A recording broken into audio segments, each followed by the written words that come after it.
afternoon, everyone. Yes. Good afternoon, Mr. Prophet.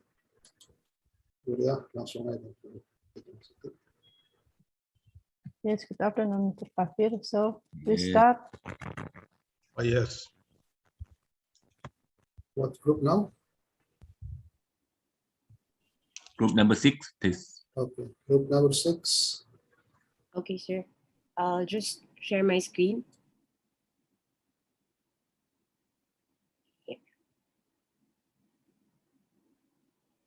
Yeah, can you see my screen, sir? Yes, we Clear. do. Yes. Clear. Okay. So yeah, for our group, we're assigned rotational throws. So we picked discus throw as the main event of the female athlete, 17 years old. Training age is 4 years old. So time of the training is 5 o'clock in the discus area. So equipment would be hurdles, 1 kilogram discus, and then rag. The period is actually in the competition period. So it's in the pre-competition phase right now, first microcycle of the mesocycle 3. So the main goal for the athlete would be consistency in the correct execution of the technique at 90 to 100% effort of throws. And of course, maintain flexibility and fitness level. So personal coaching goals, of course, to effectively pinpoint crucial yet minor technical adjustments for improvement without overwhelming the athlete since we're near the competition. And of course, giving the athlete more confidence in her throwing abilities and readiness for the upcoming competition. So for the content, the warm-up would be around 15 minutes. So it's a dynamic warm-up. So it's 2 laps of 50-meter jog, 50-meter skips. It's an alternating warm-up. So 50-meter jog, 50-meter side step. So they do that alternating while running the lap. And then dynamic stretching. So the Frankenstein arm swings while walking lunges. And then we also added some hurdle drills for hip mobility. So it's just a very simple one, two sets for 6 hurdles. The typical walk over, walk backwards, and then 2 steps forward and 1 step back for the hurdle drills. And then for the technical aspects, we're going to be throwing the competition implement. So it's 1 kilogram for the female. And then we're doing 1 set of 3 standing throws, 1 set of 3 half turn throws, 1 set of 3 South African throws, and then we have 2 sets of 5 full turn throws. The intensity is high. It's at 90 to 100% effort. And then recovery time is 60 to 90 seconds between throws, 2 minutes between sets. So it's going to be a full recovery. And then fitness level, for the fitness unit, it's actually 15 minutes. So it's 5 times 30-meter sprints, walk back recovery. And then we have 3 sets of 15 push-ups, 1 to 2 minutes recovery between sets. And then we have the core exercises also, which is 3 sets of 20. Also 1 to 2 minutes recovery between sets. And then for the cool down, it's just an easy slow jog around the area for 3 minutes and then static stretching. So the idea after the ideal session after is that the athlete was able to throw excellent throws and of course felt light while running the sprints. And then personally, as a coach, I would love it if the athlete looked confident, happy, and relaxed after the session. So yeah, this is our presentation. I'm Joan Hao from the Philippines. Thank you, sir.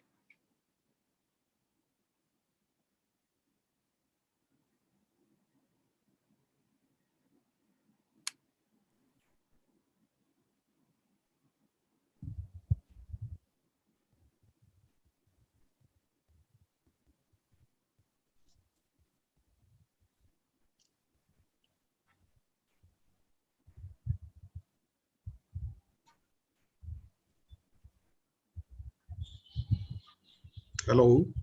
Yes.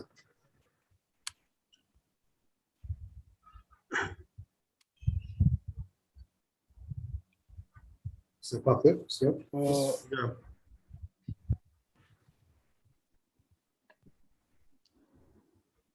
Yes, participants, no question or suggestion on this training program? Yeah, hi, Praveen sir, Penjor from Bhutan again. Okay. It's a very good session plan that she has put up. I would like to congratulate the group. Thank you. Just out of curiosity, this 1 into 3 in the technical part, South African throw, because I I did not hear about it, to be honest. So what is it? Can you please just explain to me? Maybe rest of the group know, people know. The South African throw is when you have one foot out of the circle. So it's basically a one-turn throw. So it's usually used as a prerequisite for the full turn. Okay.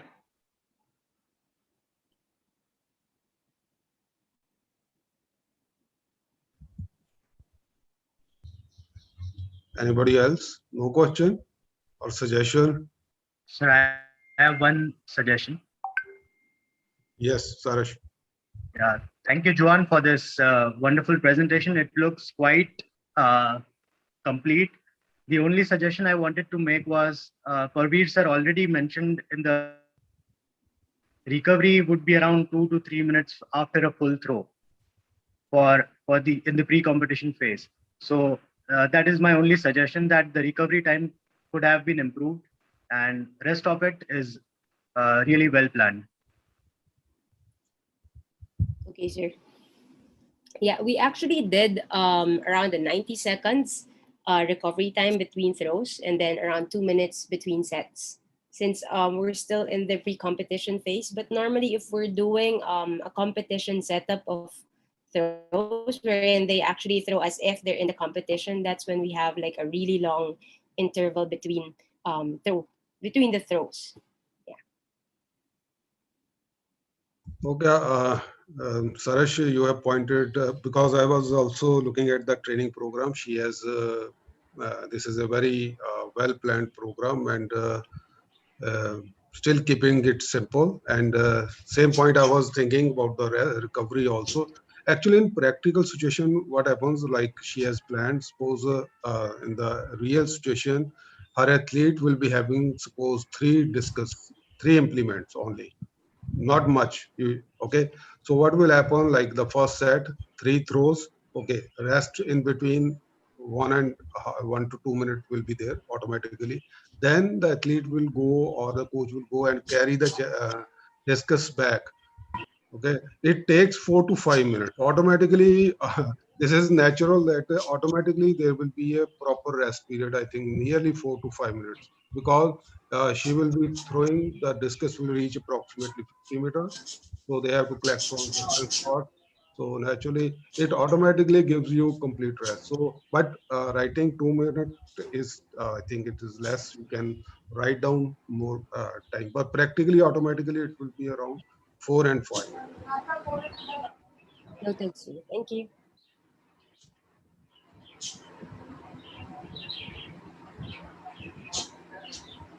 More suggestions or questions from participants?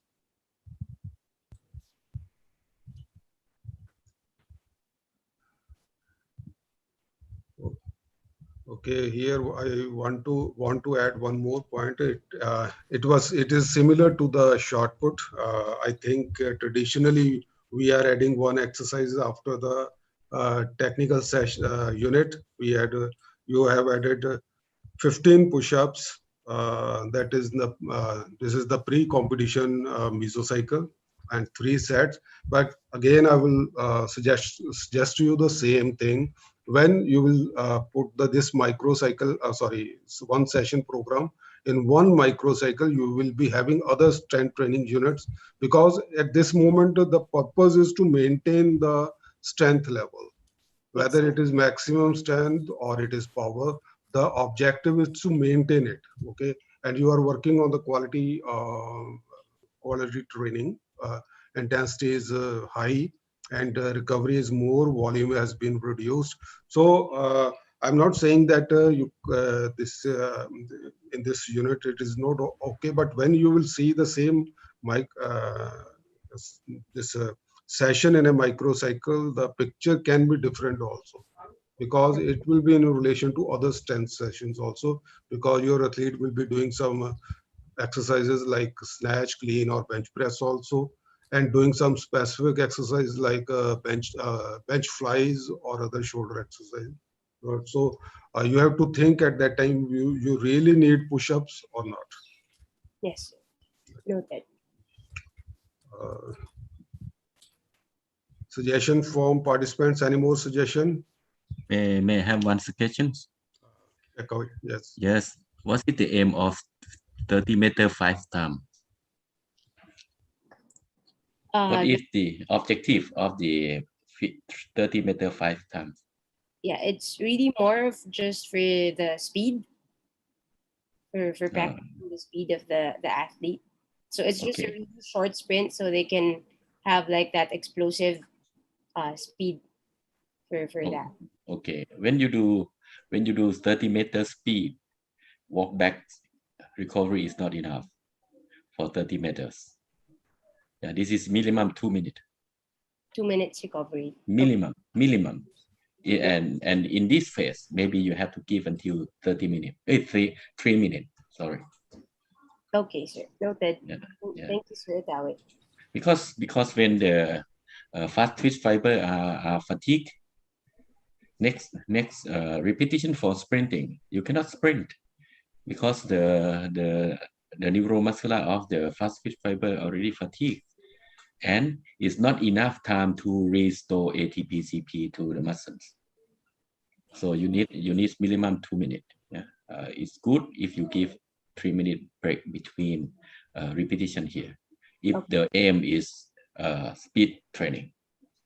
Back to the PowerPoint that I shown you. Yeah, 10 meters 1 minute, 20 meters 2 minutes, 30 meters 4 minutes. Is simple for recovery. Thank you, Pavia.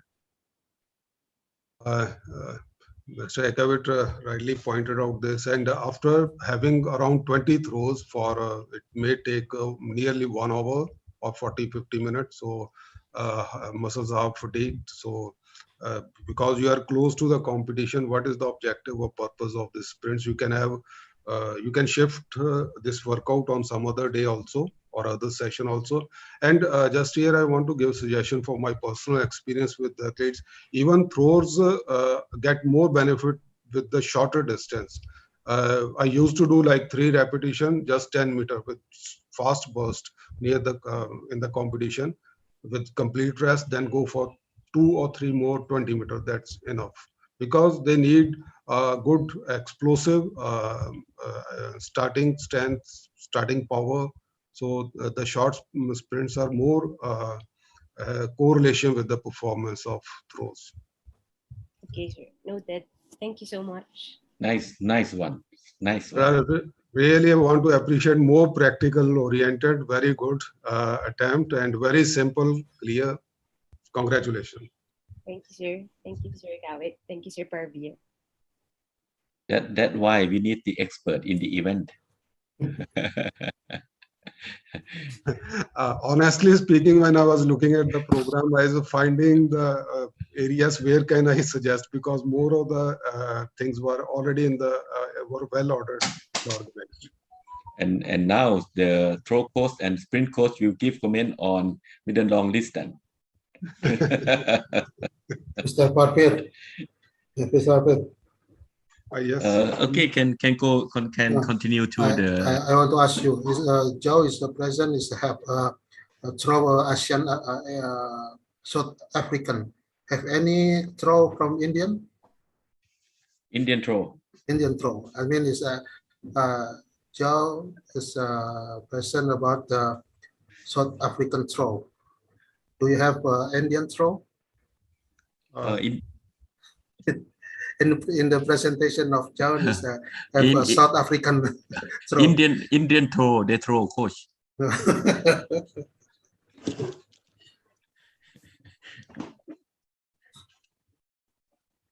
Okay, continue. Sorry. Okay, have some fun. Yes. Mr. Pavia, could you please to call group number 7? Sorry, in between I lost internet connection. It was unstable. I could not hear clearly. Okay. Right now we go to the group number 7. Middle distance. Okay, good afternoon, everyone. Yes. First of all, I would like to thank ADC Jakarta and my lecturers and my group members to give this opportunity to present our presentation here. So I just share my screen.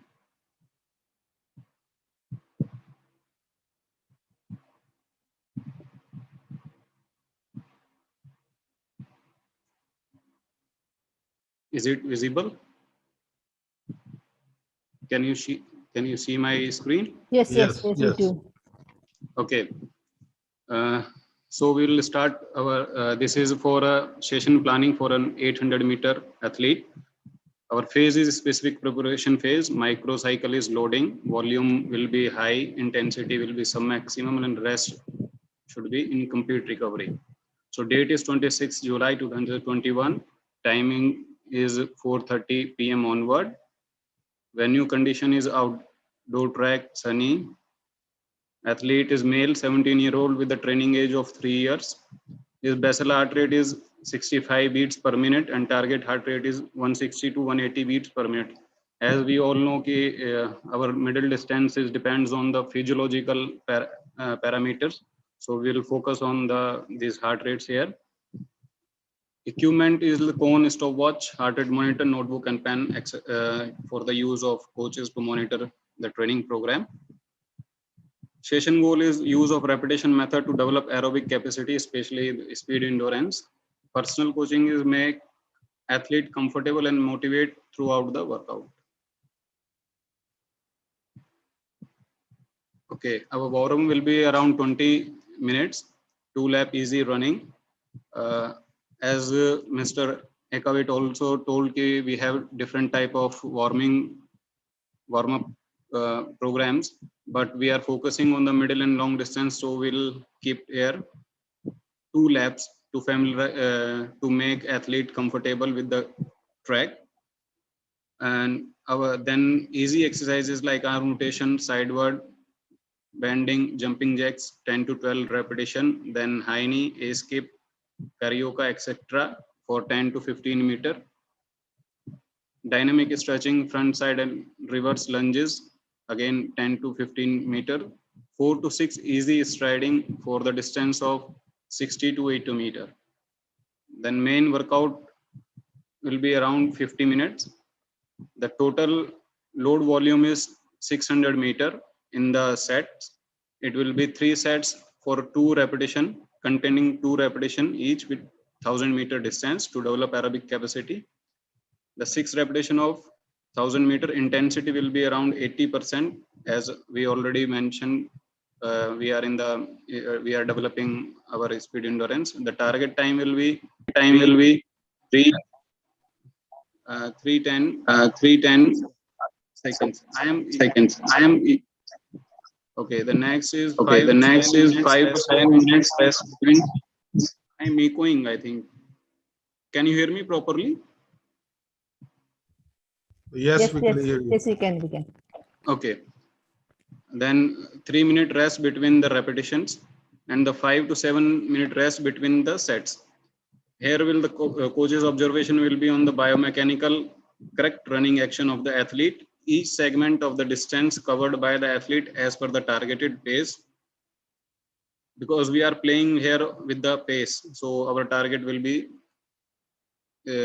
each segment we have to monitor on target time, also then monitoring on rest and recovery process, and also because it's a little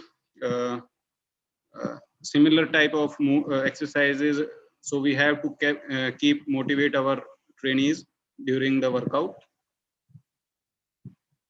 Then cool down will be around 20 minutes, again 1 to 2 lap easy running and walking. Static stretching like shoulder stretch, hamstring stretch, calf, hip stretch, etc. 2 to 3 times each. Then we will focus on the rehydration and meditation. Then we'll give the feedback about the training task.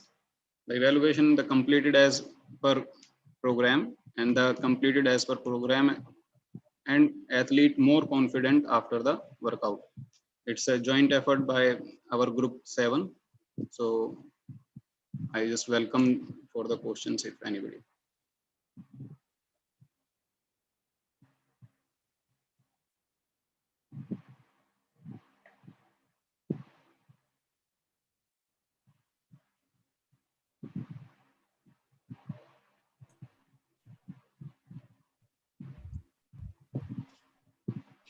Yes, suggestion from participants.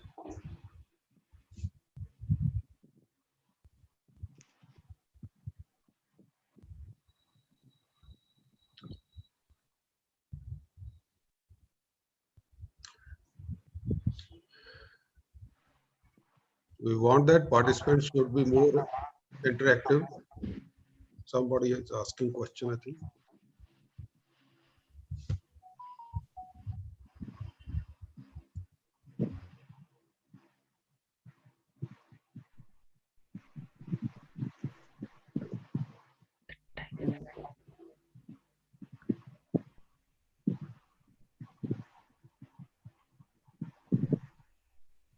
So I have a question Yeah, sure, please. regarding your time period. 4:30. Can you go up a Yeah, bit? sure. About your time period, 4:30 p.m. to 6:30. Is a correct time to have a high intensity, high volume training on that particular time, or we can do on the morning? We can do in the morning also, but as we kept rest, we can say in the morning session, because in the evening we are keeping high intensity workout with some maximum load. It can be in the morning. It is not like that case. We'll focus on the evening only. Okay, sir. Thank you. Maybe can I add something? Yeah, sure, Zeromi. So maybe the competition situation. So maybe the competition situation we need to adapt the time during the competition situation. So maybe competition in evening time. So it's probably is to let athlete to adapt the environment and during the time in the workout there. Thank you, Zeromi.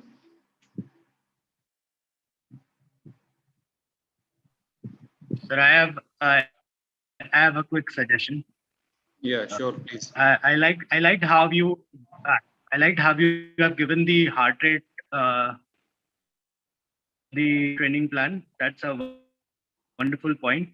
The only quick suggestion was that if you are training at 80%, I don't think that it would be aerobic capacity. It would go towards anaerobic capacity. So maybe if we can change that particular thing. Thank you. Okay, our overall this is aerobic capacity, but we kept it here speed endurance. I guess that would contradict then. Speed endurance and aerobic capacity would contradict each other. Okay. Let me clear this question. Yeah, this boy is 17 years old. The maximum heart rate is 203. At 80%, he will run at 162. So 162 is still in aerobic capacity. Thank you, sir. Okay, sir. Yeah, Thank you. because I already calculate. You have a good point. Sahas, you have a good point, but I already calculate. This is 80% of 203 is 162, and 162 is still in the aerobic pace of the especially for the distance, middle long distance runner. Juroni, this is your event. Can I give suggestion or maybe just opinion? Eka? Sure. Why not? Yeah, in some extent, I agree with Sarsa regarding the terminology, because the term for the aerobic capacity should not be speed endurance. It should be general endurance. That means the method should not fit to the situation what you want in the aerobic capacity. The mean should be extensive interval, yeah, or repetition method, but extensive interval. Because if you come to the speed endurance, that means this is intensive interval. But the intensive interval is anaerobic endurance. So that means you have to decide which one you want to do.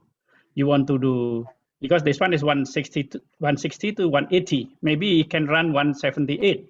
So that means already in the anaerobic capacity. That is when you run 162, yes, this is aerobic capacity. But it should be clear because the range from 160 to 180 is too long, too far. So that means you have to decide. This will be, your goal will be speed endurance or specific endurance, or maybe you want to do with a VGR, then 110 VGR with the aerobic capacity. So it's just something that we have to be sure. Yeah. That why Sahars may be confused regarding the terminology about the speed endurance and aerobic capacity. Thank you. Okay, thank you. Ria, can we use the term aerobic power? Aerobic power is something like the other term of VCR. So this will be okay. Because aerobic power means past continuous, or maybe this can be extensive to intensive interval.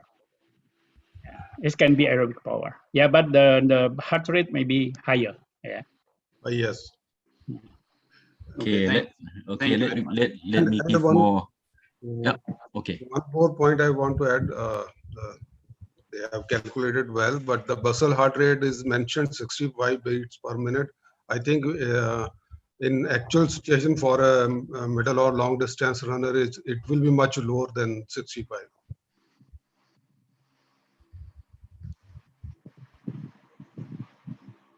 But maybe this one is still young, 15 years old. Yeah, can be.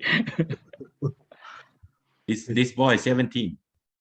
Yeah. Can you go up a little bit for the main workout? Sure. Go to the main workouts. Okay. Okay. That's enough. This is regarding to the training phases. This is event specific training, correct? Yes. Yeah. So in the event specific training, you have to start the athlete to prepare for the competitions. So the workout itself, we still use the extensive interval, but normally the main workout for the phases in the phases event specific training. So normally we have to start to do the event specific endurance. That's you have to start rest pace training, and you have to get thank you, Paria, and you have to get the goal pace, and have to set the goal pace. What time this athlete will run in the competitions? Or 17 years old, maybe he run at 1:56 at 1 minute 56 seconds. So then you get the goal pace, and then you cut it off 200, 200, 200, or you do the rest pace training. I think you know already what to do. Because this is the goal, the event specific training already. We have to start the athlete prepared to the competition, and the athlete himself, he have to know and learn how to control competition pace. Yeah, first 200, how much? Second 200, third 300, for third 200, and another fourth 200 to complete 800. Okay, thank you. Thank you, sir. Thank you for your valuable suggestions.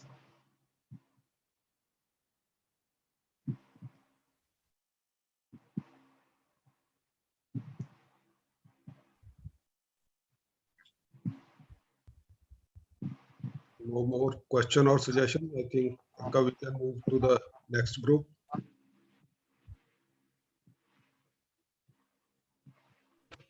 Please go to the next group. Okay, thank you, everyone. Thank you.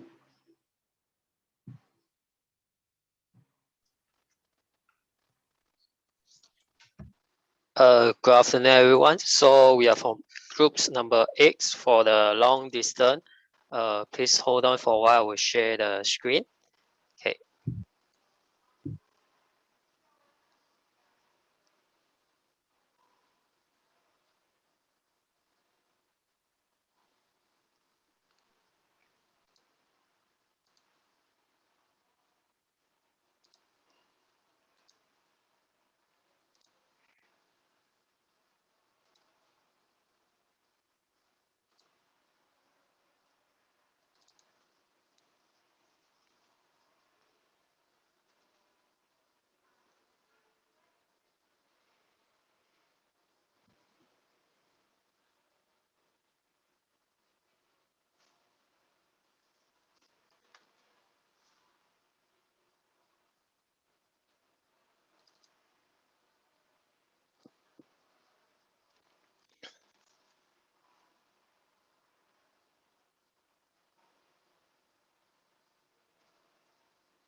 Okay.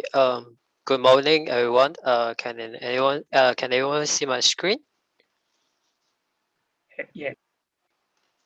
Okay. So good morning. I'm Chong, and I'm from group number 8. Today we are going to present about the training session for the long distance groups. So there's in the long distance will be the 10,000 and above, and the recommended age will be latest will be around like 18 above to participants in the long distance. So this ours groups will have a 10-kilometer training program for a specific preparation phase. So this is the microcycle number 5, and the volume will be the high and the intensity will be the low. Okay, so the main goal for for this periodization will be the able to complete the 10,000 meter track race within 40 minutes during the June 2021. This is the main goal for these cycles. Okay, so how about for today's trainings? Will be on the 1st of February. Time will be in the 7 o'clock in the morning in the outdoor track. So the athletes come from 3 of the 18 years old male. They have been training 7 years. Means that they're newly shift to the long distance for 10 km. Okay, so equipment will be used will be the whistle and the stopwatch. So the session goal for the athlete will be to introduction the new running pace and able to maintain the same pace during the training. Okay, the next one, the personal coaching goals will be to record the athlete running pace or time for the future goal setting. Okay, so we divided to few units. The first unit will be come out from the warming up. So for the warming up, we will use the easy run around the track or the field for the blood circulation and for our mentals ready for training. So during this, before we start, we have to check for the environment. Is it thunderstorm, or is the environment is safe for training? And then also we check for the injury. Is there any injury or not sleeping well during the last night, or any causes who will affect the training? Okay, so after all the checking and warming up session, and then we will start with continues with some drills. So also the same to enhance the blood flow, and then we will do 2 times for 20 meters for each drill, and then with the easy walk back for the beginning. So the drills will be using a toe run, incline, high knee, butt kick, skipping, and easy striding. So the point the coach have to be focused or be careful will be to observe on the shoulder relaxation. Are they in a good coordinations? And also when you're doing drills, you have to be easy breathings, not very difficult to breathe. And then of course you have to be run tall. Okay, so after that, I had for this drill, I'll show that there's videos for the drills. Yeah, just a quick look at it.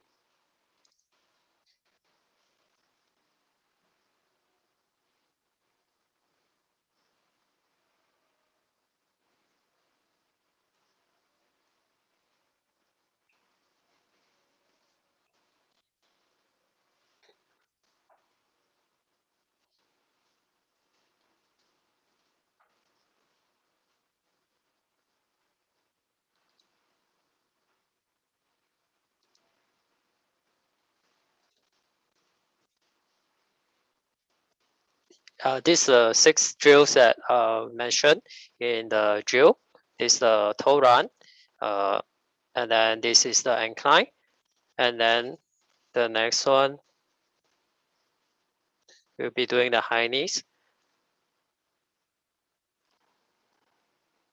and then the butt kick, and some skipping, and continue with some easy striding. As for the drills. Okay, So after the drills and then the rest, and then we will go to our main session. The main session for today, we will doing the interval. For interval, we will do 5 sets of 2 km at the pace of 4 minutes 30 seconds. And with the 3 to 4 minute rest in between sets. So during the training, athlete run on the 400-meter tracks, and the time will be recorded every 400 meters for keep tracking the pace that they are running. And then we also must always check the pulse rate before and after they finish the event to make sure they are really recover before the next start. Okay, so during the run, we have to observe from their shoulder. Shoulder should be relaxed all the time, and then prevent the overstridings, all those, and then monitor the running position. They have to be run tall, and then make sure it's in a comfortable rhythms, and then to prevent overstride. In the long distance running, like 10,000 above, rhythms and overstriding, rhythms is very important, and overstriding should be prevent, because it will cause the athlete to be tired at the end of the competition.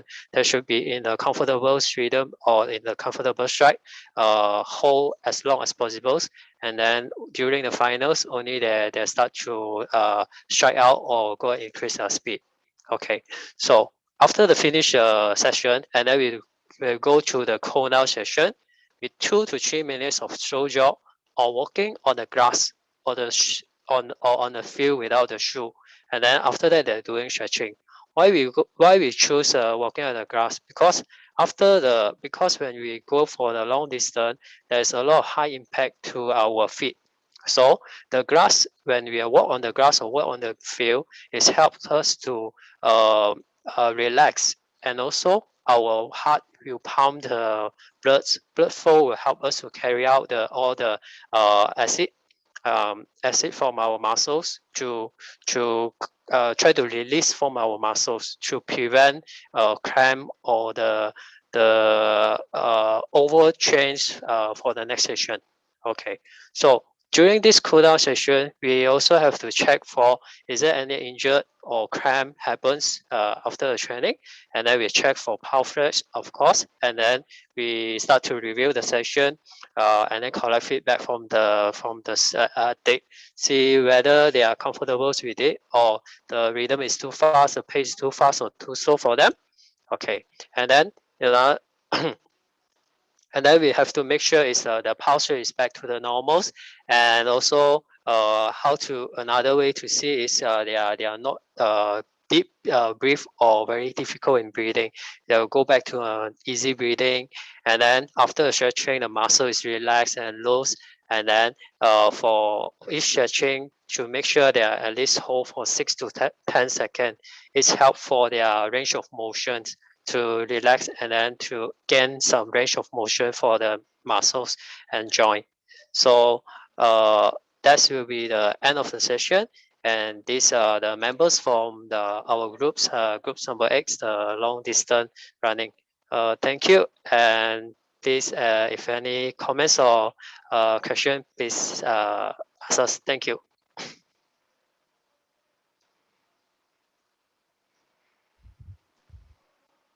Yes, participants, your questions and suggestions. Now it's your turn.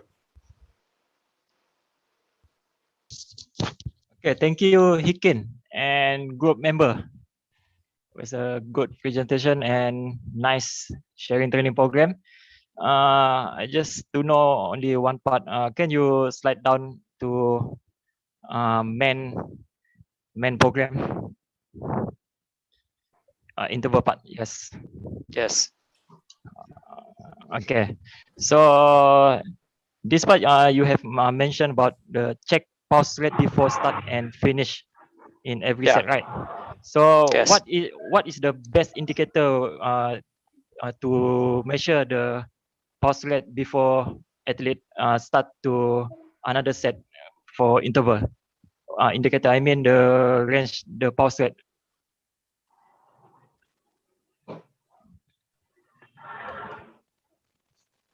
Hello. Can I have my members, any members to answer the question also, can? Please? Yeah, sure. the best indicator. I mean the pulse rate after recovery is what is the best indicator before we start again for next set. Yes, David, can I answer the question? Yeah, sure, David. We can use a heart rate monitor, like our now we have our smartwatches can monitor. Yeah, I know. I mean, pulse rate, if is below 160, and then we can start the second set, or below 120 beat per minute, we can start to another set. I mean, what is the best level of heart rate average beat per minute before we start to another set? Because I think 130, 135 it will be another set, another one. After 2001, heartbeat 130, 135 will become another one. This means fully recovery from pulse rate, right? Yeah.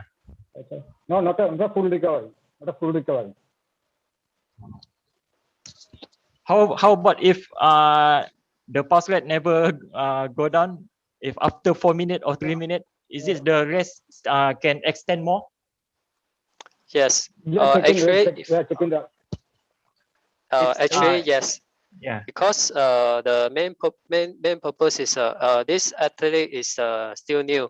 They are first how to say, they are just started to come into the 10,000 meters. Maybe last time they are from the middle distance, and then they shift to the 10,000 to the longer distance. So, and then in this our training today is only the microcycle 5, which is they just finished their first phase, and then they come into the second phase. So the main purpose of today actually is for them to familiarize with the running pace. So if the students, when they finish the first set, or maybe until they finish a third set, they still can maintain the pace. But after that, their pulse rate is not coming down, meaning that they're already tired. So when they're already tired, it actually is best to release them rather than keep on pushing them.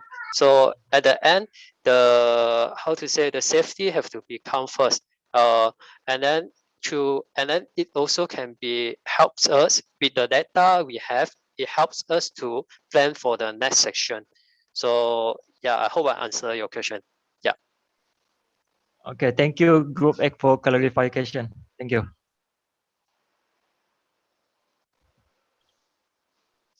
More suggestions? Hi, Chong. I had one suggestion. I just wanted to clarify whether this was a recovery week, because it was a specific preparation phase, and this was the 5th microcycle, and you said it was the intensity was low. So was it a recovery week? No, this is not the recovery week. Okay, so then I believe that it should the intensity should have been a little higher when you had presented earlier, top of your slides. Sorry, I can't hear clearly from you. Can you repeat again?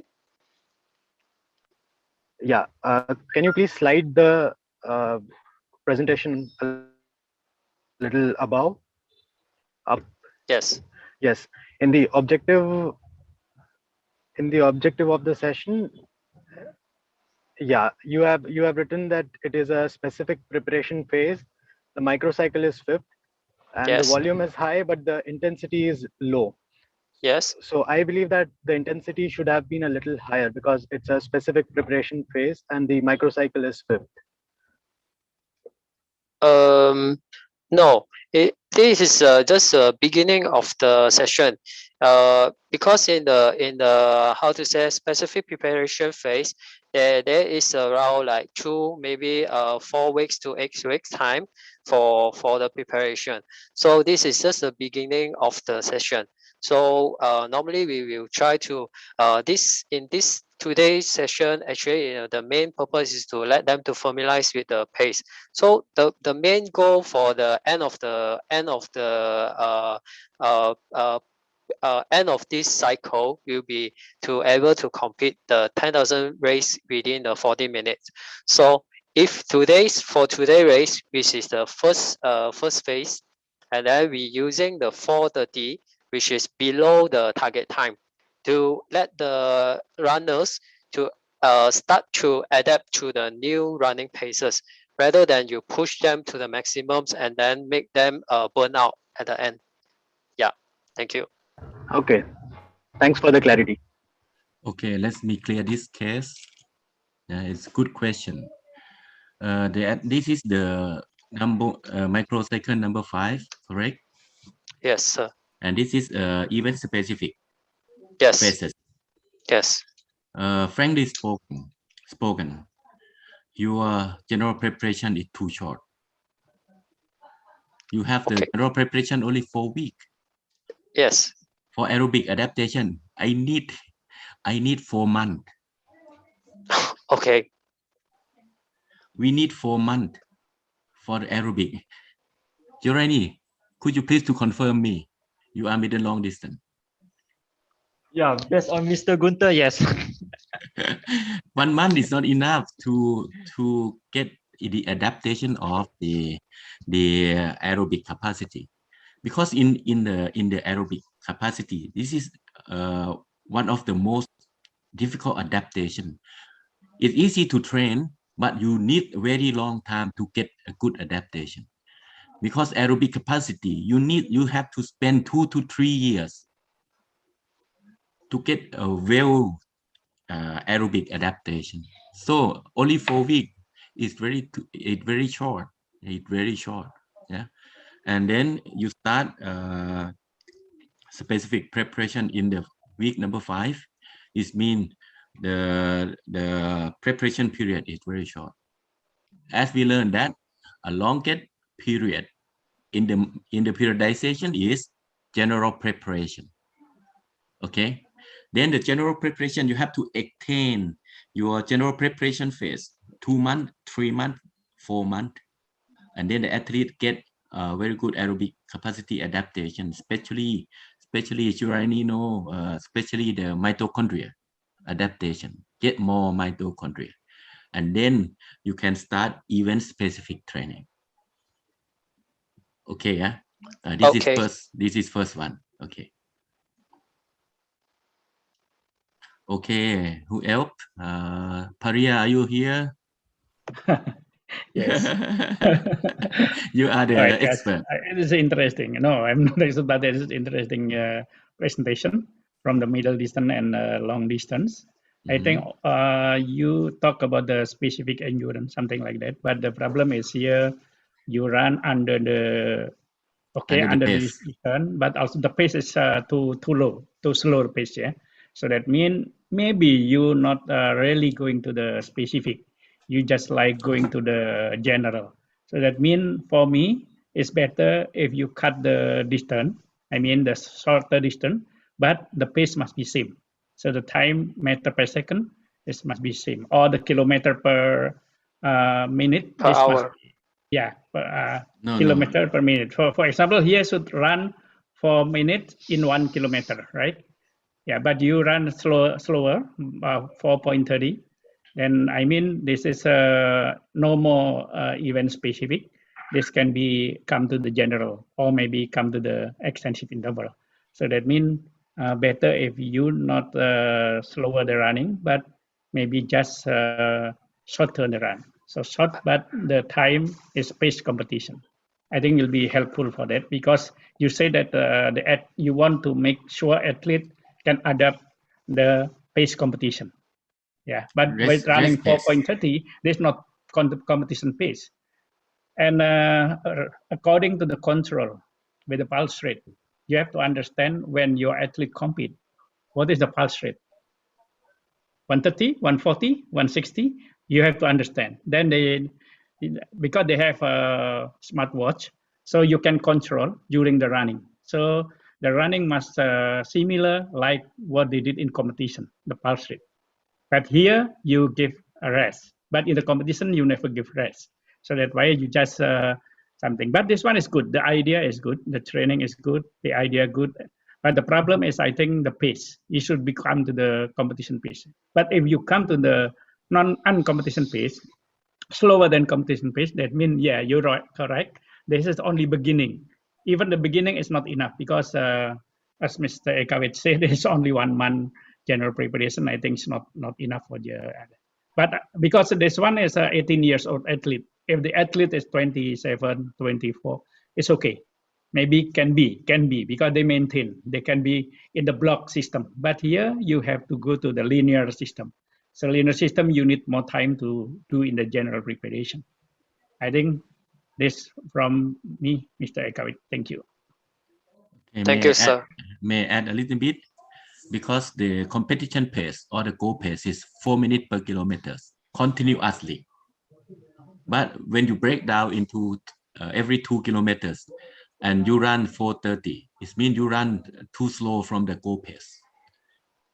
If this is in the event specific training, event specific training, normally like a Mr. Ria give you recommendation. It means you have maybe you cut down again, and the distance is getting shorter.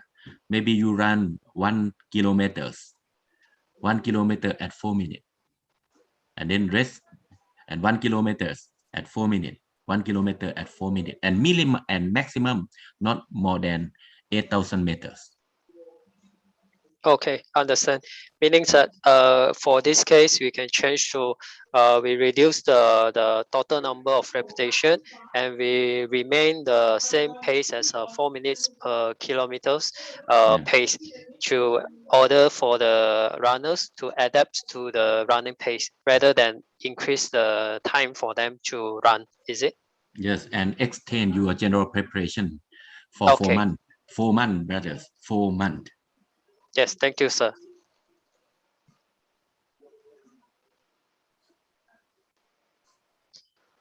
Okay, last but not least, we still have group number 3.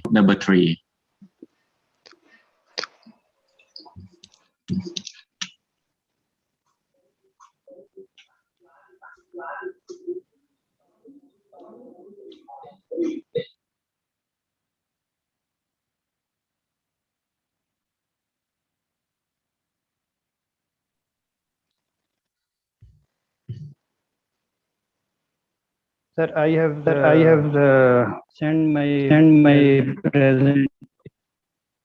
Please.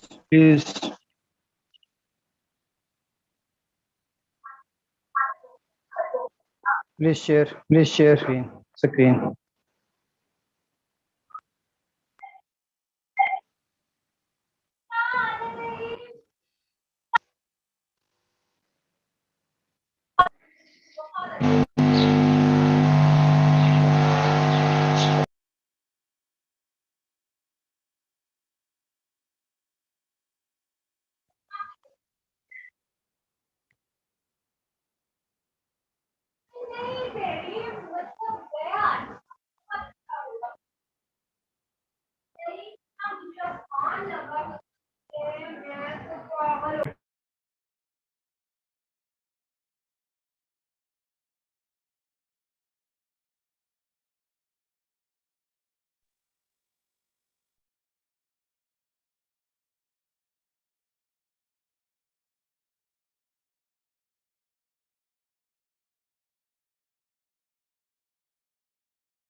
Hello, group number 3, Sajid. Yes, hello. Good afternoon, sir. I have sent my presentation in WhatsApp group. Please share my screen. Okay, Ria, Adi, did you see the presentation of group number 3 in the chat room, WhatsApp chat room? Okay. Check out. Adi ada ya, Adi?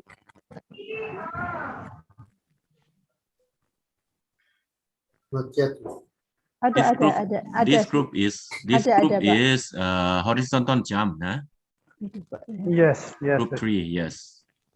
Horizontal jumps. I can't see any share. Wait. Aku coba. On chat group. Di WhatsApp group, Pak. Bentar, saya lagi coba. Oh, buka. WhatsApp. Oh, I think in chat group. Yes, bisa. Ya. Ya, itu Mr. ada Sajid? yang di WhatsApp. Ini Ya, bukan di Maria. WhatsApp. Mr. Ini Sajid? bukan Maria. Is your presentation? Mr. Sajid, is yours? Yeah, triple Yes, jumps. sir. Okay. Yeah, Yes. yeah. Okay.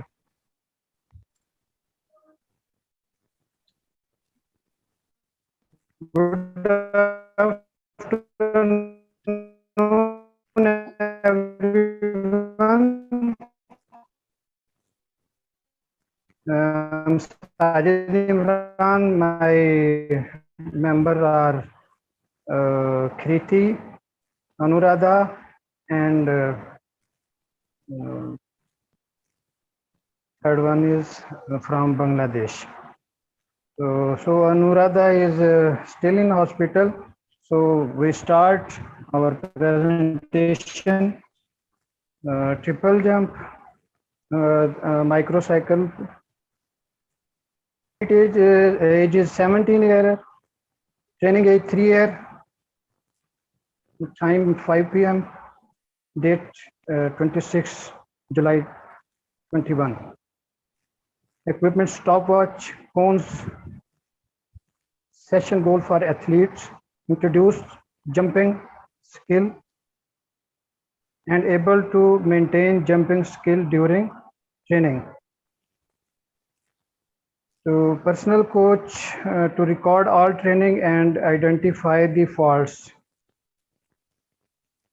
So warm-up session 20 minutes. All running and then dynamic stretching.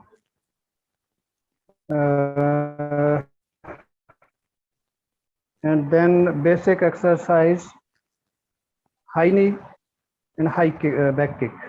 And then drills, hop step 3 times, hop and step. Step, hop 3 times, hop, step, hop 3 times, step, hop, step 3 times. And then technique work start. Full run up check 3 times. And 5-step jump, short run up 3 times. Short run up 7-step jump 3 times. 9-step jump 3 times. And full approach jump 3 times. Then the cool down, 10 minutes walk, and then statics, stretching, and last debriefing. Thank you, sir.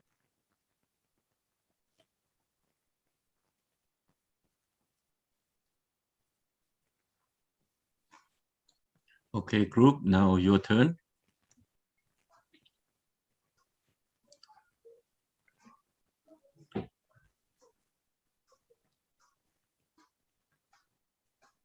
Thank you, group 3. Just one question for me. From technique part, do we need measure the distance for full approach jump 6 times? Or athlete Full just approach jump do 6 the times. technique? Need measuring the distance.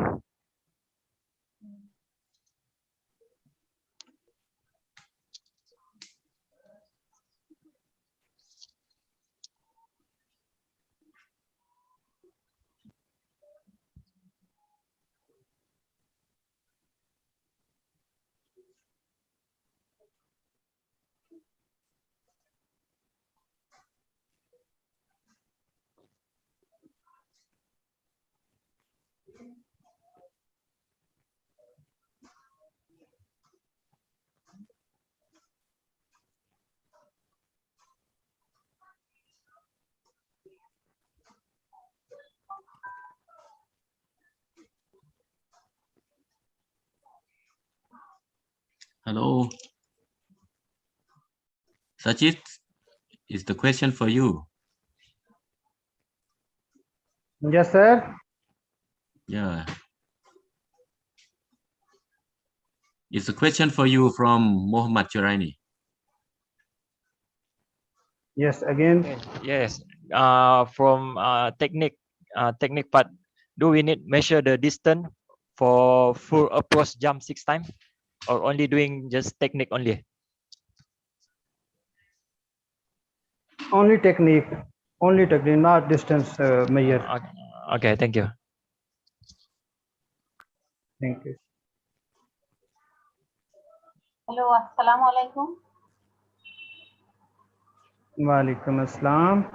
Excuse me, I have one question to you. Yes. Warm up, 20 minutes.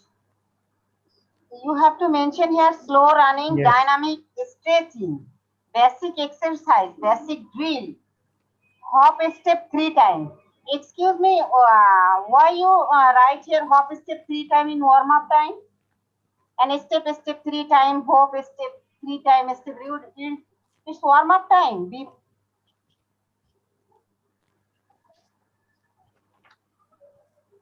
Actually, my partner Anuradha is not here. We prepared this program tonight, but he is in Should be hospital. each and So everything after your complete your warm up, then you can do any kinds of technique work. Okay, you can put in technique step 3 times, hop 3 times. You should put technique 1. Okay, but not including with warm up. Warm up, I think so, sir. Yeah. Okay. Another question, cool down. You are right here, slow walk and jogging. 10 minutes. Static stretching. 10 minutes is very low because jumper needs more 10 minutes, minimum 20 minutes because he is doing technique work. I think so. Okay. Thank you. Sir, I have a question. Yes. Okay.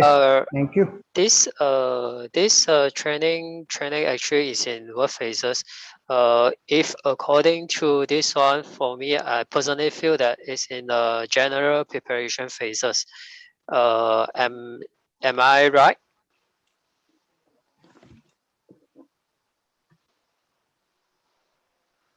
He is not mentioned No, the phases, it's general and his goal. Nothing to mention. Yeah, what I mean is look at the program, it seems like it's a general preparation phases, which is you start to introduce jumping skill to your runners, and then the exercise you did is more on like introduction, it's more on like general preparation. Am I right? Thank you. Oh, sorry. Chong Hee, the content in the training program is very close to the competition. Yes. If it depends on the content of the training program, because they use the full approach jump. Normally, as a triple jumper coach, we avoid very much. We avoid to do the full approach jump in the triple jump training because the ground contact is force is very heavy, especially when you do the full approach jumps. If you do this training programs, it means it's very close to competition. The athlete already well prepared before you start to do full approach jumps. Okay, thank you, sir. Yeah, thank you, brothers.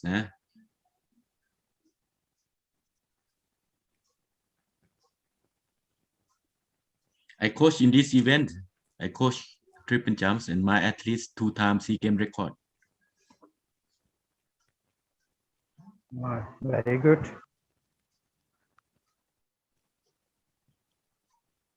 So, sir, roughly how many jump we can did during the close to the competition in one session? If you do the full Roughly. approach jumps, Yeah. maximum 6, and you have 6. to separate into set. Okay, thank you, sir. Yeah, mostly we not do in the training, so we find a competition.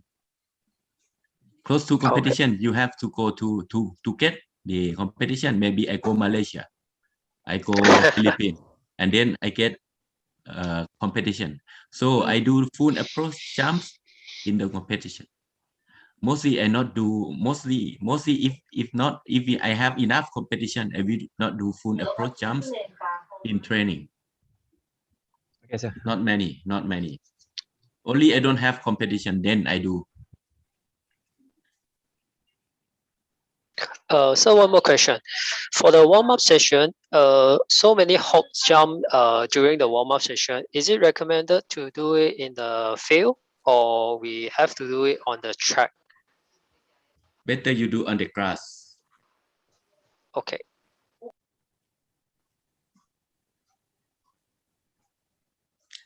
Any question? Paria, you are jump coach.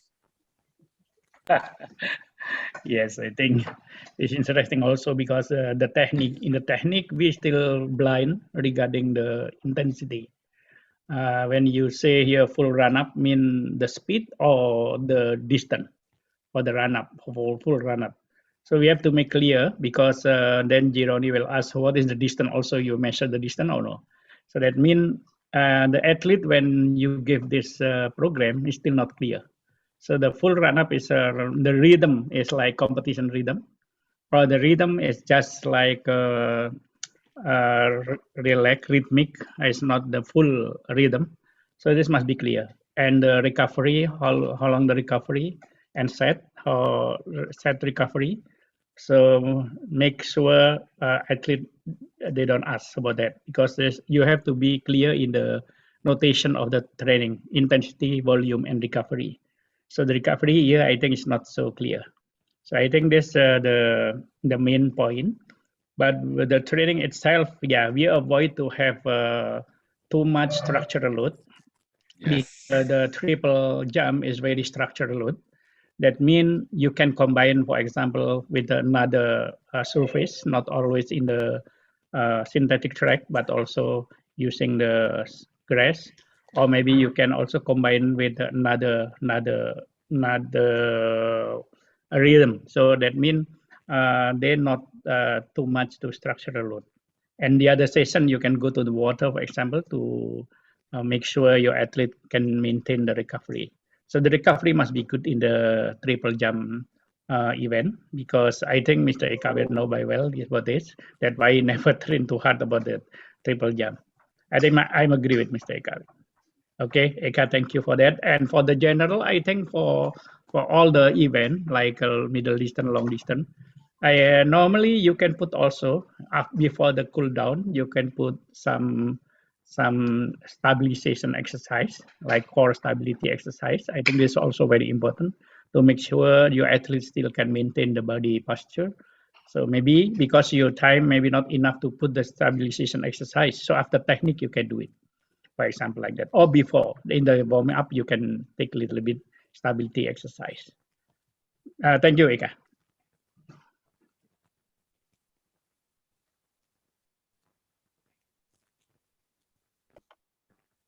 You mute, Eka.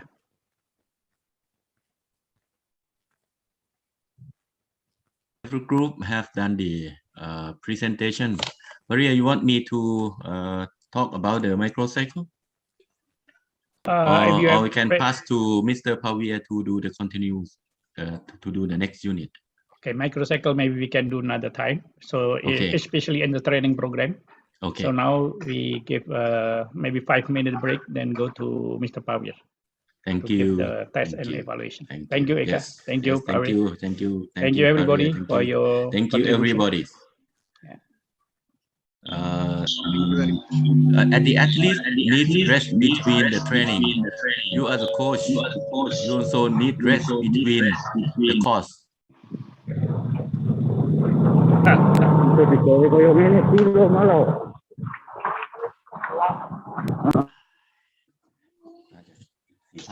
Thank you.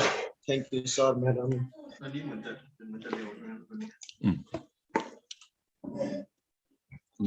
คุณรู้ไหมว่าเกิดอะไรขึ้นครับ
Hello, Ria. Can we start? Just a second, Mr. Pafir. Give me some no few minutes. I'll wait. Saya deal dulu Pak Ria.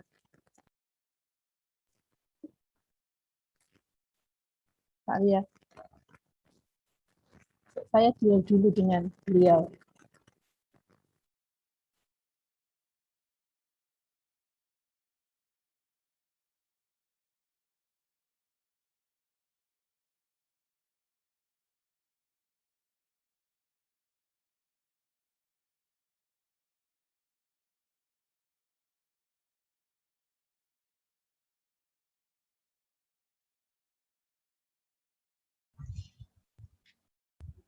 Is my screen visible?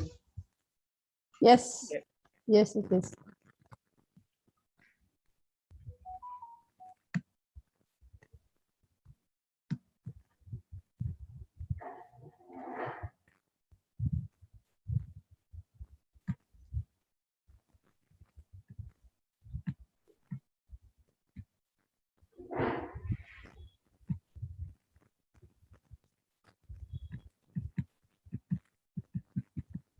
Mr. Pafir, other lecturers and participants, because I think we are very lucky today because we have a guest also today. That is Mr. Salman Iqbal. Mr. Salman Iqbal from Pakistan. He is area development director, but I have to deal with him first whether he will be available now or after Mr. Pafir's session. So please wait a few minutes.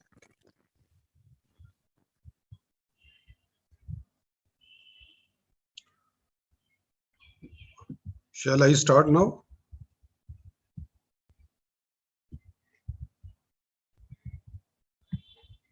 In 1 minute, Mr. Pafir, in 1 minute, in 1 minute. Okay. Because I'm dealing with the area development director.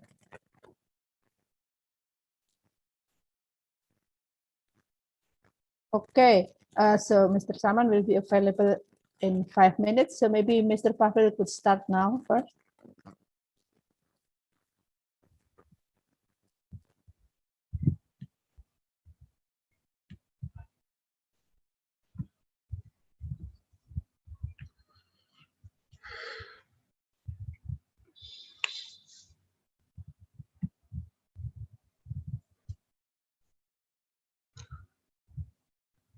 So once again, welcome everyone to the last topic of our session, test and evaluation.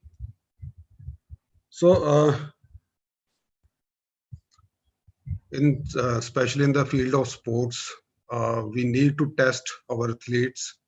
It has already been discussed in the previous sessions when to test at the end of mesocycle to monitor their performance, how the training is going on, the effect of the training, how the athletes are improving their performances.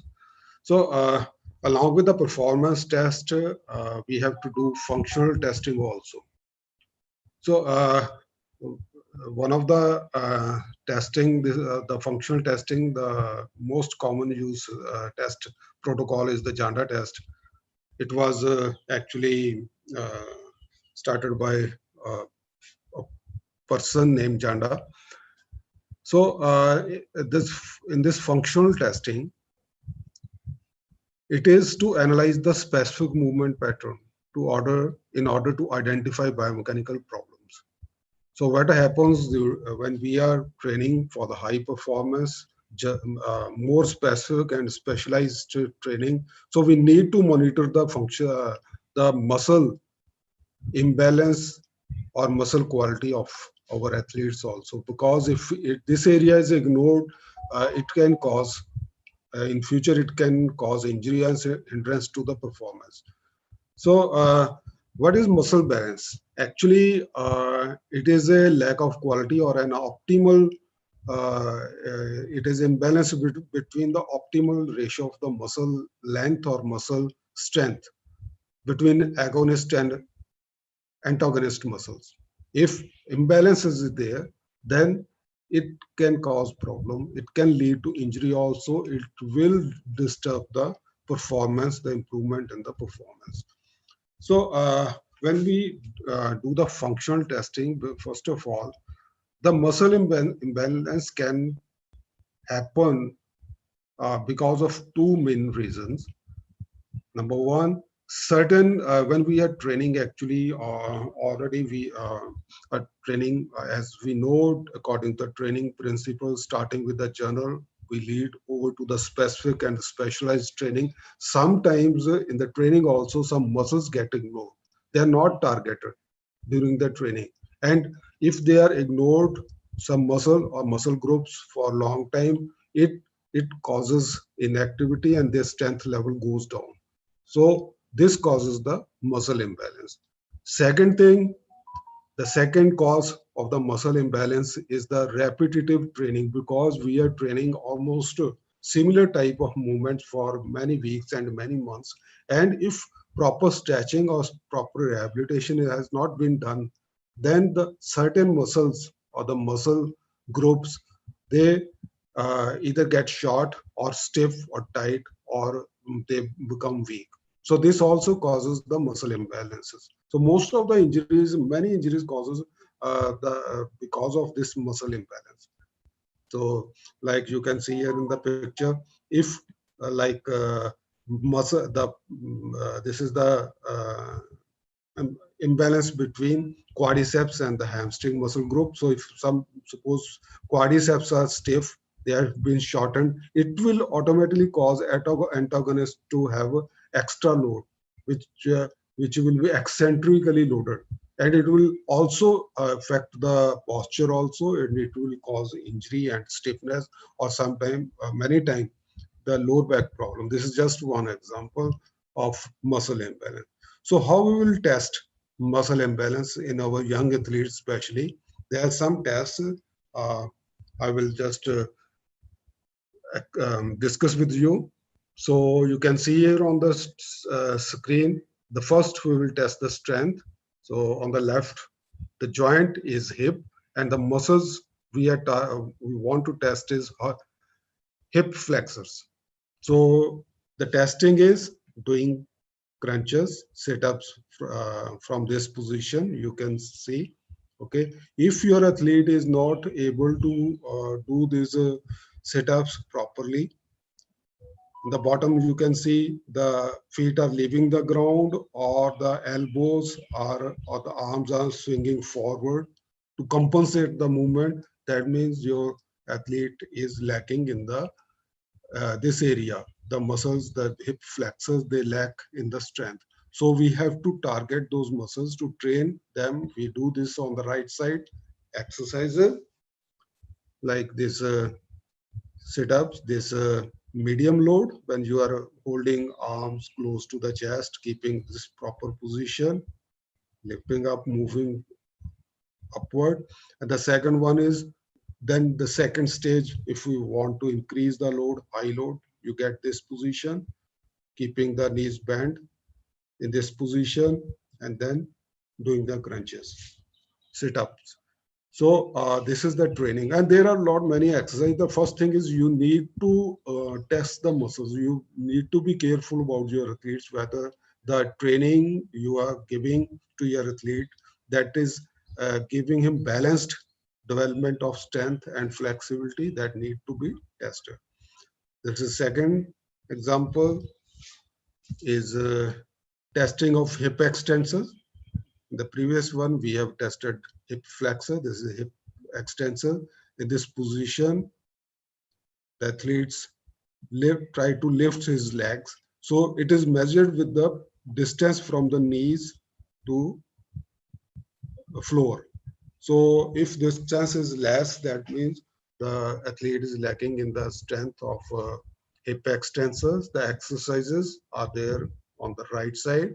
Extended leg movements, alternatively, you move the like Caesar. So this is one exercise. Second one, you can see in the middle one, keeping the one leg, suppose this is right leg, keeping the knee bent and lying in this position and lifting the leg straight, ankle dorsiflexed flexed and lifting up and down. This will improve the strength of hip extensors. And the third one, if you want to increase the load, you'll take the help of your partner, and the partner will assist you in increasing the resistance with the putting the pressure with the hand. So accordingly, you can increase the load. So this way you can develop the hip extensor without any gym. You can do with your own body weight, and you can take help from your partner also. And there are other exercises which are available in the gym, but these are the exercises which you can do without gym, without the use of gym or other machines. So this way you lift. The next test is for shoulder joint. So muscle targeted muscle is hip rotators. On the left side, it is testing. So how strong can you press the hand of your partner with your shoulders? So this way you can test. And how to develop strength of shoulder rotators. Your partner hold the arms in this position, and you try to your arm outward against the resistance given by your partner. This way you develop the strength of shoulder rotators. So when this is just an example, this same way you can test other muscles also. And this functional testing is very important to know the muscle imbalance in your athlete. And similarly, for the development of these muscles, you can plan circuit training targeting these different muscles. This is just one example of 7-station circuit training. So areas, arms, legs, and trunk. So first exercise, arm, second legs, and third trunk, agonist targeting agonist muscle. And then next 3 exercise, fourth, antagonist of arms, fifth, antagonist of legs, and 6 is antagonist of trunk muscles, and 7th exercise you can keep whole body movement. So this is just one example of circuit training where you can involve, you will target or you will try to involve maximum number of muscles and muscle groups in the exercise. So then we test flexibility also. So testing number 1, hip extensor. In the previous slides, we have seen the testing of strength and training of strength for hip flexors and hip extensor. Here we test the flexibility or range of motion of the hip extensor. So the exercise simply just sit down on the heel, on the ground, and measure the distance between buttocks and the ground. So especially I have observed, especially in India, the young generation, millennials or Z generation, most of them, they are lacking in this, the kids and the younger children, young athletes, they are lacking in this area, especially flexibility of the ankle, foot extensors, because with the changing life pattern styles, now most of the activity our kids are doing sitting on the chair or standing or another position. So hardly they use, they reach this range. So this is a very much common. If you will check with your athletes, most of them, even your young athletes, you will find many young kids not having sufficient flexibility in the foot extensor. Some of them may not be able to sit like this in this position. So we have to, if your athlete is not having enough flexibility, then the athlete, then the exercise training, the 2 examples are here. One is this, standing in this position, keeping the toe in the same direction, almost parallel. Get help from some like this railing or some other object. So move your hip forward so that you will feel the stretch in your ankle, especially Achilles tendon and the calf region. So stretch it.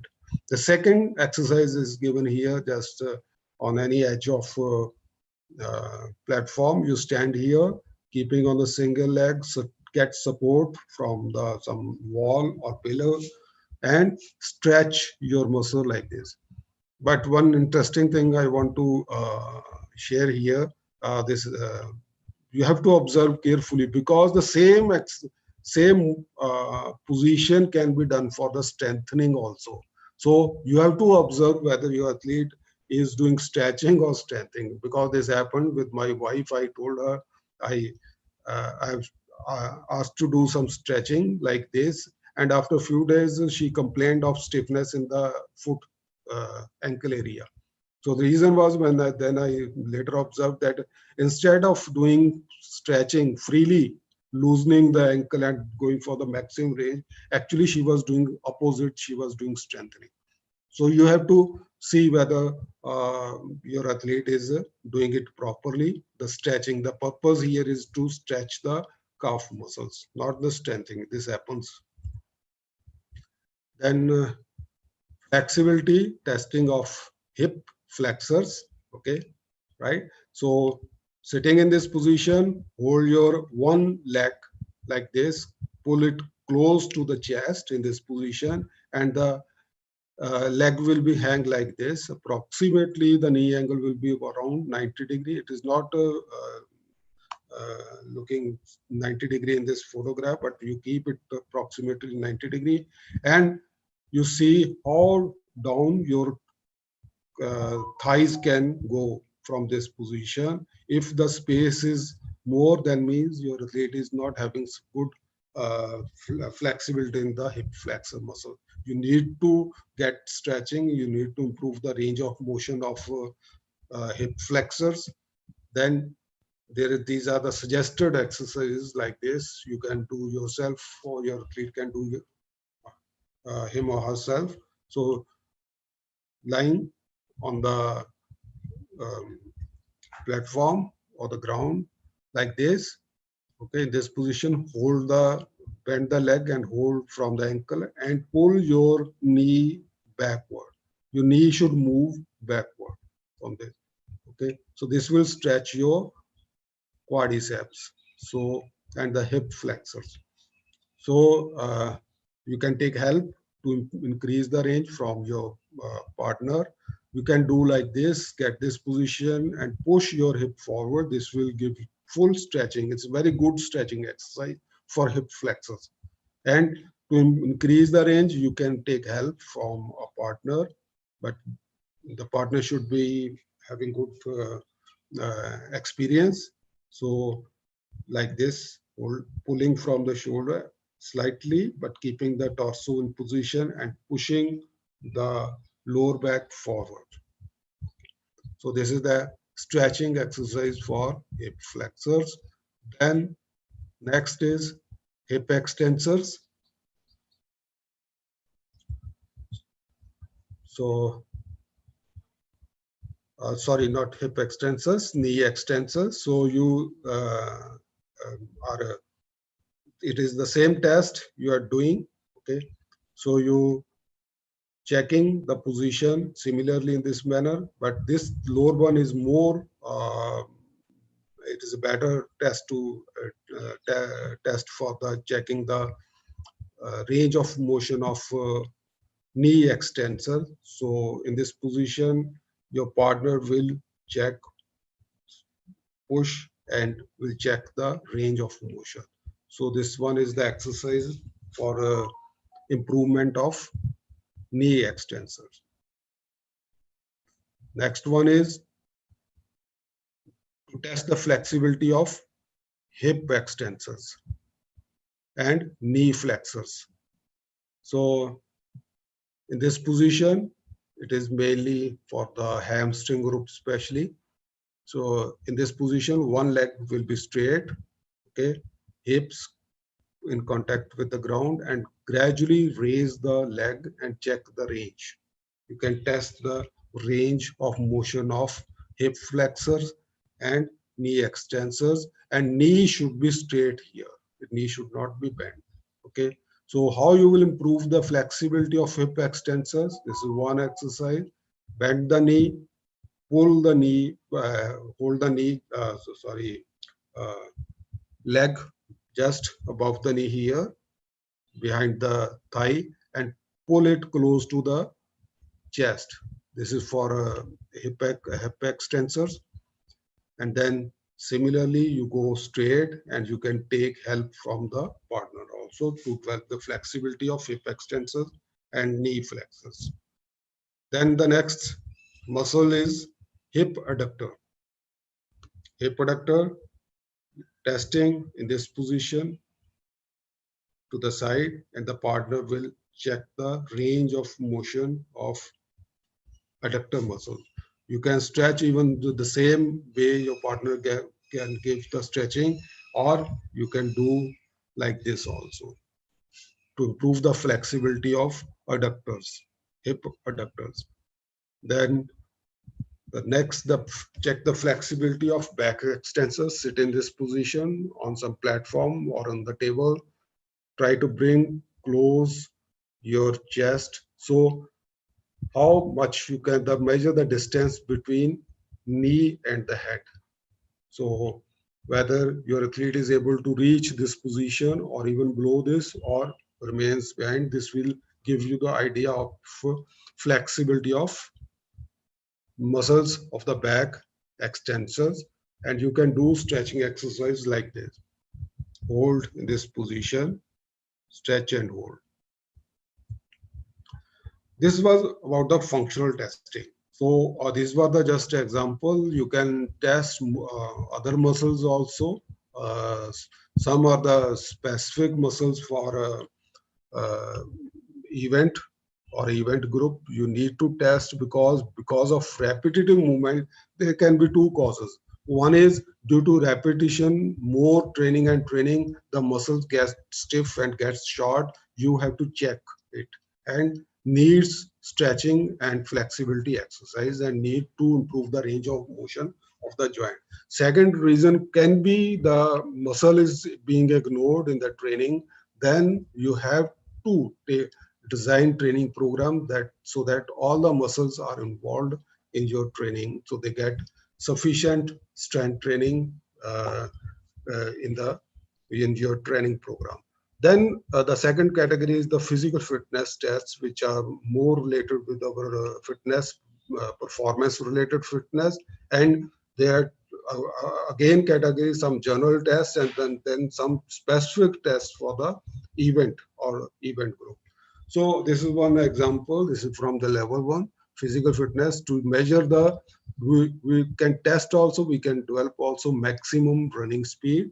So the distance we keep 30-meter flying. We can place 4 cones, start from here, acceleration, 30-meter, reach maximum acceleration, and the athlete try to maintain velocity, speed in between this cone, keeping it 30-meter, and then deceleration up to 30-meter.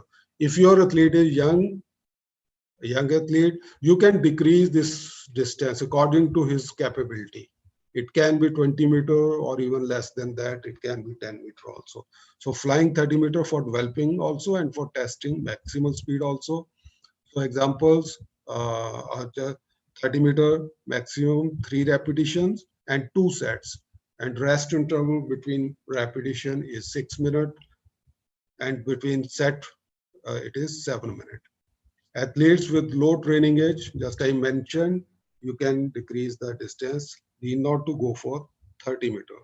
So you can have like this is just example, 2 repetitions. You can decrease the repetition also from 3 to 2, and 10-meter distance, 2 repetitions and 2 sets. Rest interval can be 4 minutes. Set rest can be 7 minutes.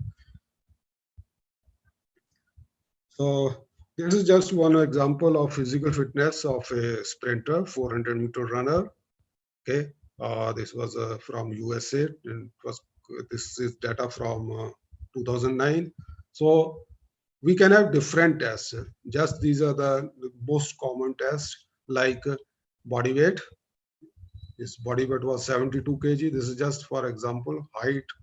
Then skin fold, sums of 7 sides. for a body composition fat, 29.1. If you have 7 sites, you can check on the net also. There are calculator also. You can calculate the fat percentage. Just you need to check it with the skin fold. You should have skin fold. You can test the percentage, fat percentage also. This is grip strength, 49 in kilograms. Then 1 repetition maximum for bench press was 110 kg. Vertical jump, 85 centimeter. Sit and reach, this is flexibility test, plus 15 centimeter. And they have test VO2 max also. It is 60 milliliter per kg. Is VO2 max is 60. So this is just one chart shows you the different tests which can be used as reference. Even you can check whether your athlete is improving. You can compare the data with of your athlete with such tests also. And I'm not going to show many examples because in this class, just I have shown you this one chart. But if you will see the tests of a jumper or test of a thrower, so you will see there are many tests, general tests, which are common among these event groups. So even with the middle long distance, you will see vertical jump, 1 RM bench, grip. These all tests you will find common, except VO2 max. We don't need much VO2 max. We can test, but like in throwing events or the jumping event, but all tests are very much common. And I have found in our research also in the past years and the experience that vertical jump is the most common test, which is correlated with the performance of other events also. So what actually happens, especially because I'm a throws coach, I want to share one experience. It can be applicable to other events also, because I've just mentioned in the strength lecture that we develop maximum strength, but this remember explosive strength deficit, ESD. So sometimes athletes improve lifts, improve strength, but the performance does not improve because they are not able to produce the force very quickly, very fast that we need. We need to convert that developed strength into power. Whether it is a sprinter, jumper, or thrower, we need to convert that. And how we will assess that the speed, that strength is converting into power or speed. We are adding the speed. The main thing is we can test with the vertical jump. We can calculate peak leg power of any athlete, peak leg power. And this is calculated in watts. Why we need to calculate peak leg power? For example, we have 2 athletes. You have 2 athletes. One athlete is 80 kg, one is 60 kg. Okay. Maybe 60 kg athlete may have more vertical jump because of body weight, and the 80 kg athlete, mainly it happens in the throws where athletes are very heavy, and vertical jump does not give actually the reliable data or insight into the ability of the athlete. So what gives the peak power? Because peak power includes the body weight. It is calculated. It calculates the peak power is the power is force into velocity. Peak power is the peak velocity of the on a single movement at any moment. So that we calculate. So how it is being calculated? It is being calculated on the force platform, and not only peak power. The rate of force development, which is more important in explosive sports, jump, sprints, and the throws, rate of force development, that is a little bit different, so that we can calculate on the force platform. Now the question is the force platforms are very costly, and it costs around $40,000. This is huge cost. You can't afford everywhere to, not for all the athletes. So how we can calculate? It's very easy. You can calculate on the field. You don't need money. So there's a sales equation you can see in the peak power. Just see what you have to do. You need to test vertical jump and measure body weight. Just put in this equation, you will get the peak leg power. This is Sayre's equation, and it is valid. It's an estimation if we compare with the force platform, just plus minus 2%. For athletics purpose, it's very good. So you can see I have data from the throws, the world-class throws. The Koji Murofushi from Japan, he was world champion. So you can see his body weight is 102 kg. And his vertical jump is very good. You can see on the YouTubes also, more than 1 meter. So putting this data into this equation, you get the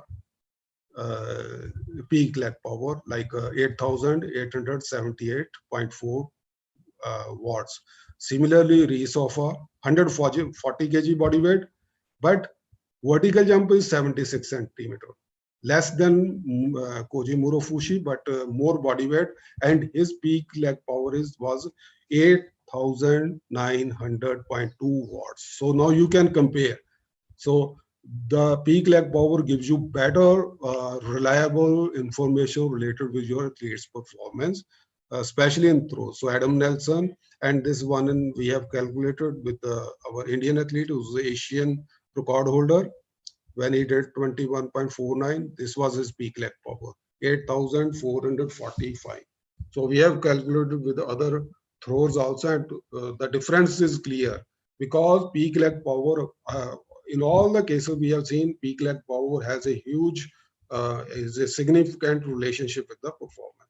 So you can calculate this way. If you don't want to go for calculation, this is one nomogram here, just table is there. This on the vertical side is the height, and on the horizontal side it is the body weight. So you make this crossing, you will get the exact idea about the peak leg power. So this is just one example. We need more event-specific tests like VO2 max is or anaerobic threshold testing, and we have these tests mainly can be conducted in the lab, but there are many field tests which are cost effective and very easy to use. You can do in the field. So along with this, this last slide I want to show. First, it was functional testing. Second was the sports specific test or the general the fitness test for the athletic events. And then we need some norms also, normative data also, because when we are testing our athletes, how we will compare this data and how we will get the information where our athletes stand, and from test what are the gray areas or strong areas of athlete we need to focus, we need to develop the gray area. So we need a balanced overview of athlete's performance. This is one just a test norm developed by Didier Poppe in the throws. Similarly, you can get some other tests on the other events like jumps or sprints also, that norms. You can see here, I will just enlarge. Okay. Sorry.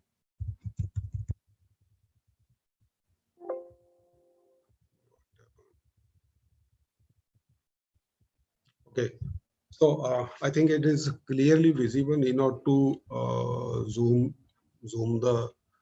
This is a discus women. On the left column, you can see the performance of discus. 1 kg discus is for women. So actual performance in the competition. So it is starting from with a 30 meter, 37.5 meter, like up to 70 meter. Suppose your female athlete is throwing 45 meter. Okay, so on this columns you will see corresponding level of performance or corresponding model, like how much your athlete needs maximum strength, how much speed, how much power. So these are the tests with the sport specific with different implements. If you move over to the sprint, 30 meter sprint. Okay, so if your athlete is throwing 45 meter and you test 30 meter and the corresponding level is 4.485 seconds. Okay, so if your athlete is running better than this, good. If not running, it's slow, then you need to improve focus of the speed, because training programs are individualized. Similarly, standing broad jump, you need 2.40 meter, standing triple jump 7 meter for 45 meter stand up, and 5 bounds standing 12 meter, vertical jump, but here the body weight is not there, 45 centimeter, and abdominal with 4 kg.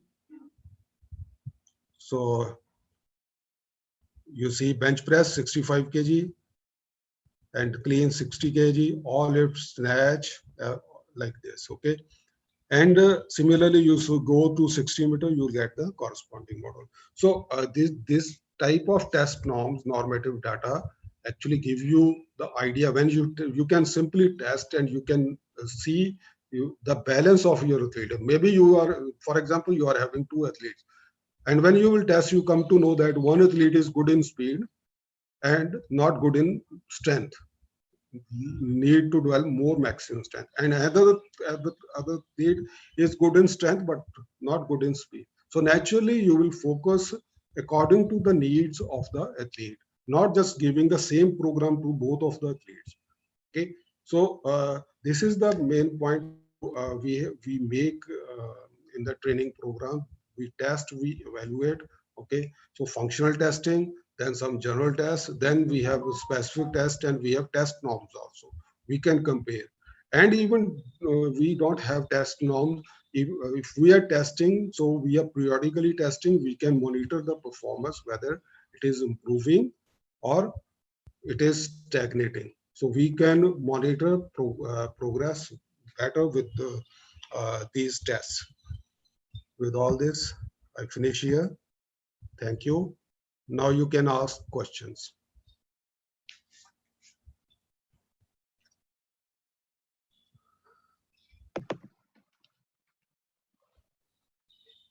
Any question from the coaches, please?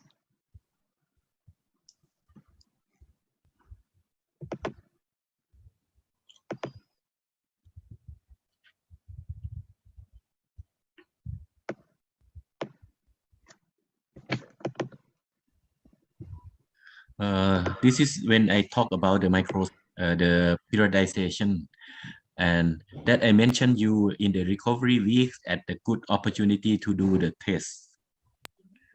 Yeah, to do the test. This is the control test, and very good example from Mr. Didier Pape. He's one of my teacher, and very good teacher.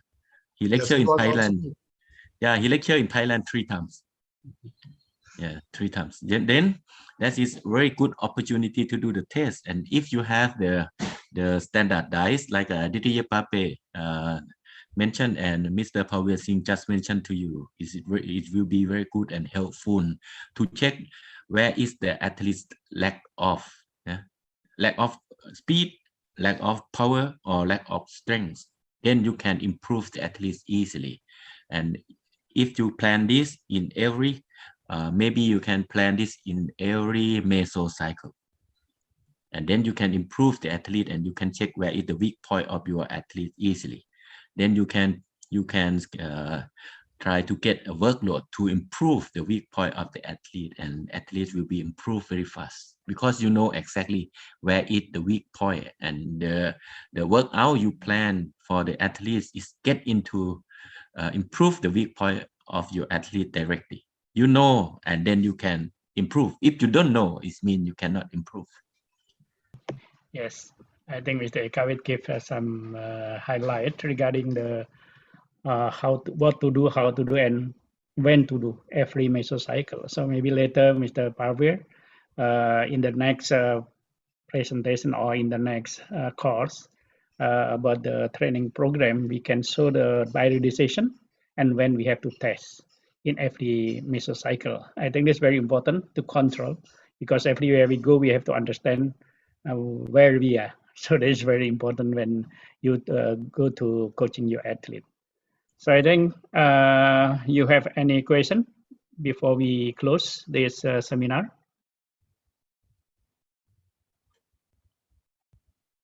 If no, I think thank you very much to Mr. Power Singh and give a hand to him. Clap from your house. And now I give time to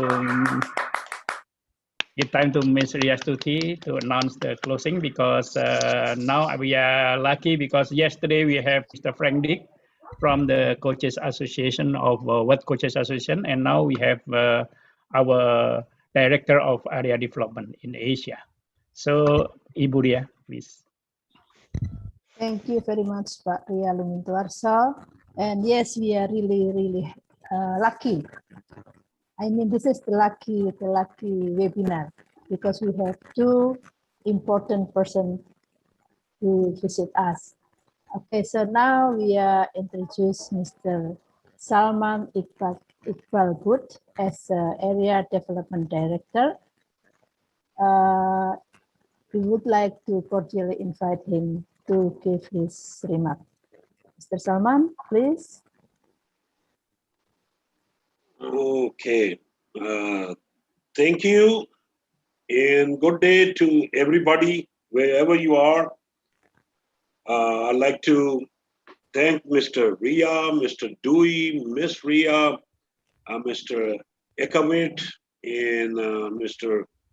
Parveer Singh from India for making this youth coaches seminar very possible.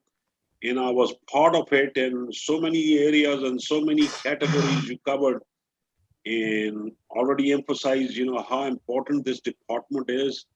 It is the building block. It is some place where you start, and if we are weak in this department, then it's not possible to produce good athletes and champions from the Asian area. So thank you very much.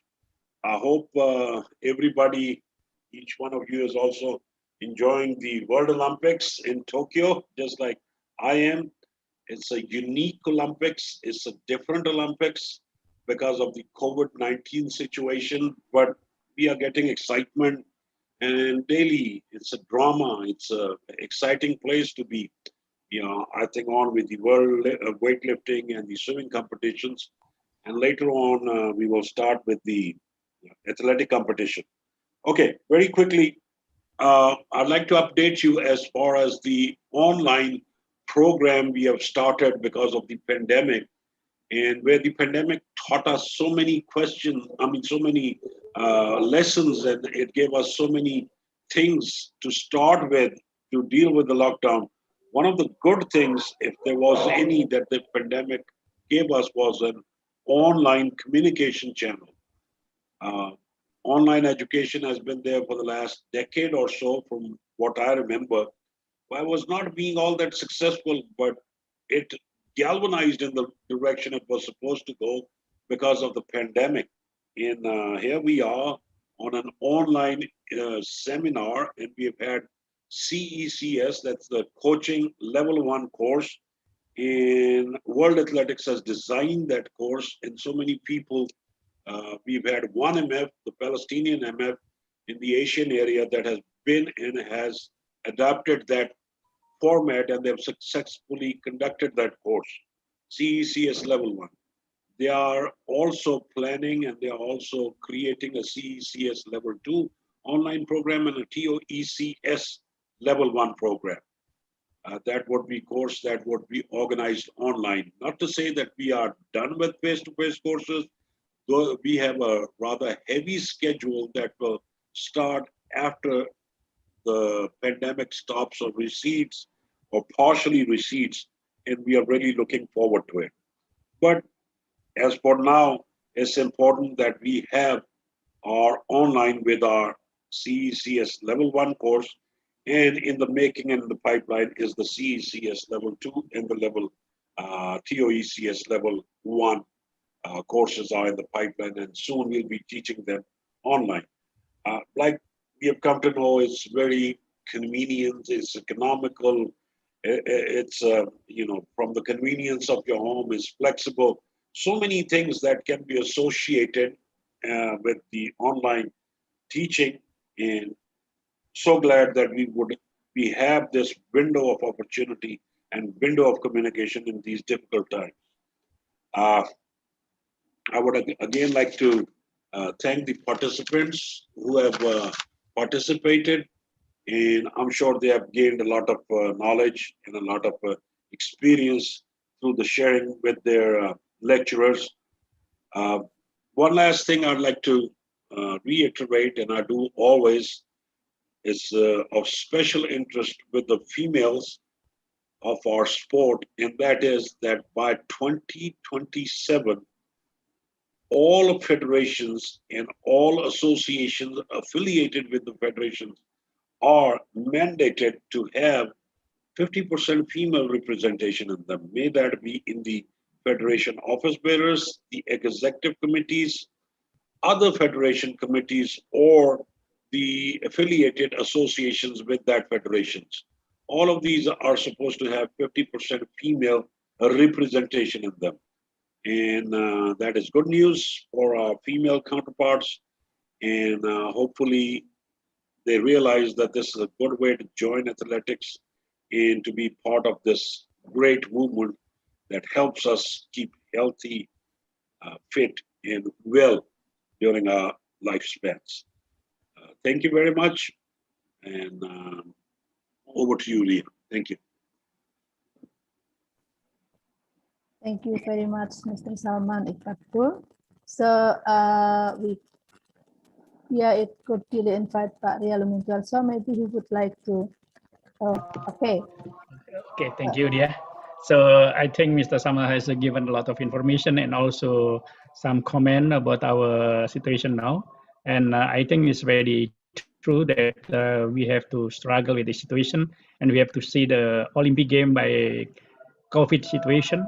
And now we can't be rest too long time, so we have to organize our situation. We have to still to develop our knowledge, our experience, and our practice in the athletic training. So on behalf of ADC Jakarta, I would like to thank to our lecturer, Mr. Ikawit, Mr. Pawir, and Mr. Zainal Abbas, to given us a lot of information and share the knowledge and experience. And also to all the coaches here, we are very happy because you are active and you stay in this room for this, even in this situation. So that means this is what we want to see. Yeah, but of course the result as the first session, this course is long-term athlete development. So you can show us the result very fast, but we need to be in the process of the development of performance.